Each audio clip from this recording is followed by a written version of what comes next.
Welcome back to the channel, guys. I want to be completely fair in this impression/review, and all I ask in return is for you to just listen and leave your feedback at the end of the video. I want to start off by saying that the game's not bad, but I don't necessarily think it's good either.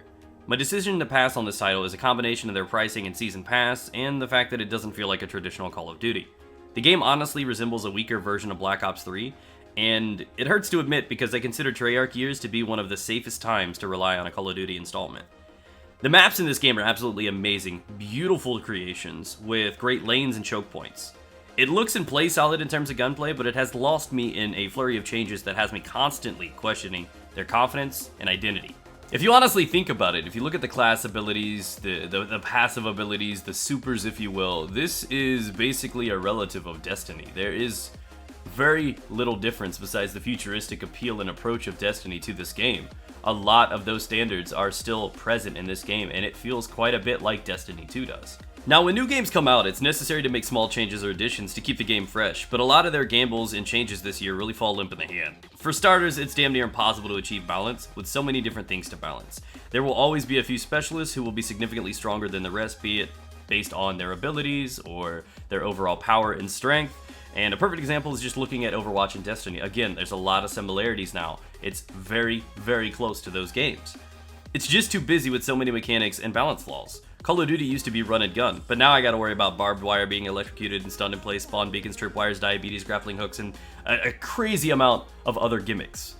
And I'm down with change and adapting if it's healthy for the game overall. I personally enjoyed Black Ops 3, despite it not being a traditional COD. It was wall running, it was fast paced, but even though it was different, I still appreciate it because they executed it quite well. Another confusing change are the various health values and differences. High health coupled with health buffs and body armor included translates to inconsistent gunfights and time to kill. I have no clue why they keep bringing things like this back. It's unfair to strike the game overall on the current gun balance because it is a beta. These things are going to change, and probably for the better. They're going to get better, so I'm not going to sit here and say guns are terrible right now, because this is an area that they have probably already fixed and have been currently working on. But I will mention this because it's worth noting. The automatic weapons right now require a slower time to kill than we are used to, all while snipers are still one-shot kills, and the burst rifles are as strong as ever. I'm not going to sit here and say that the heightened health is a problem, but really, why do this in the first place? You can obviously influence the time to kill by just changing the stat values and the overall performance of weapons in the game, so why boost health? Why even bring back things like body armor? The community has never been fans of these mechanics. We don't like painkiller, we don't like the piercing rounds, we don't need any of this stuff, and I feel like it's just really a confusing approach that they've taken with some of the decisions in this game. Another one of their questionable decisions is the new healing mechanic, and I know this has divided the community, but I gotta go ahead and ask it anyways. Why the hell would you even mess with a mechanic that works just fine? That is so confusing to me. Like, who is the guy that sat down and was like, you know what, healing works? Let's just try doing it differently. But what? Why? This to me is the worst idea since lip fillers. I don't get why they do this, but a lot of people are actually on board with this idea. The fact that you get to decide when to heal, do it on the fly. But I feel like the only real takeaway from this is the fact that regeneration actually starts sooner. And that's the part that people like. Now, why they could have just actually activated regeneration a second or two sooner, I don't know.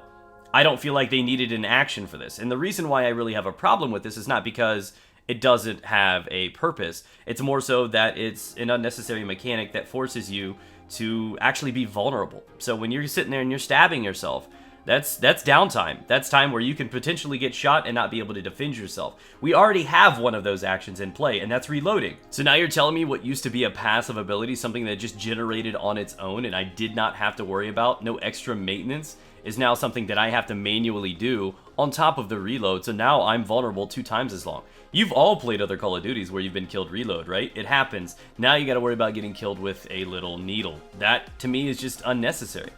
I don't like it, and I don't think it helps the flow of the game.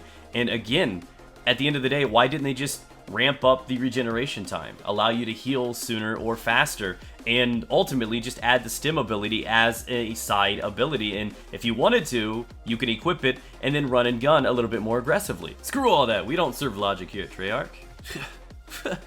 To me, I feel like there are just a lot of lazy attempts at a new game here. There's no real new mechanics that bring something new to the franchise or just kind of bolster and reinforce it. And I have a lot of friends that like, hey, I love this game, I enjoy this game. And I asked them the same question, and I'm asking that question to you right now. What does Black Ops 4 honestly offer right now that improves the franchise? Something that they're going to bring back or continue to do? What is new? What is impressive? And generally they sit there, they think about it, nothing comes to mind immediately, and if they do offer up anything, it's honestly a reach. I don't feel like this game really has anything special. Not that it necessarily needs to, but that's why it's not a really good Call of Duty. It's not innovating, it's not improving. If you think about it, they've created a game with tons of stat variations, with health values, guns, and numerous abilities that they are charged with maintaining and balancing. They have a recycled experience with a lot of unnecessary changes that will come with a lot of balance baggage. I do feel like the game's competitive side should stay interesting though. It's got great potential in that department with their rules and structure. At a casual level is when things get a bit messy. You have to worry about many of the abilities, head glitch positions, balance issues, which will be exploited and eventually slows down the run and gun experience that you're used to from Call of Duty. Overall, to me, the game's simply okay. It's not great, nor is it bad. If I had to give it a rating, I'd give it a fair 5 out of 10. Nothing really impressed me, and nothing really disappointed me. To me, with Battlefield 5, with no premium cost launching alongside this title, and games like Fallout, The Division 2, Anthem in the near future, it's hard for me to invest that kind of money into an average game. Truthfully, the game is far from their worst game, but it's also far from their best game. To me, it just feels like a filler, if you will, like a placeholder title until another Call of Duty comes along. So it's not a terrible investment, but it's also not the best that you can get. And some of their changes really make you question why they even did it in the first place. So it's slaps roof of Black Ops 4. This bad boy can fit so many useless mechanics in it. So that's kind of honestly where I am with it. Either way, I appreciate you for your time. Hope you guys enjoyed your stay here. If you enjoyed what I have to say, feel free to subscribe. Stay tuned. We're gonna have some more content in the future. But I'm canceling my pre-order. I'm not gonna be picking this title up this time. And maybe next year they'll go a bit more traditional, and I might enjoy it more. So thanks again for your time. You have a good night.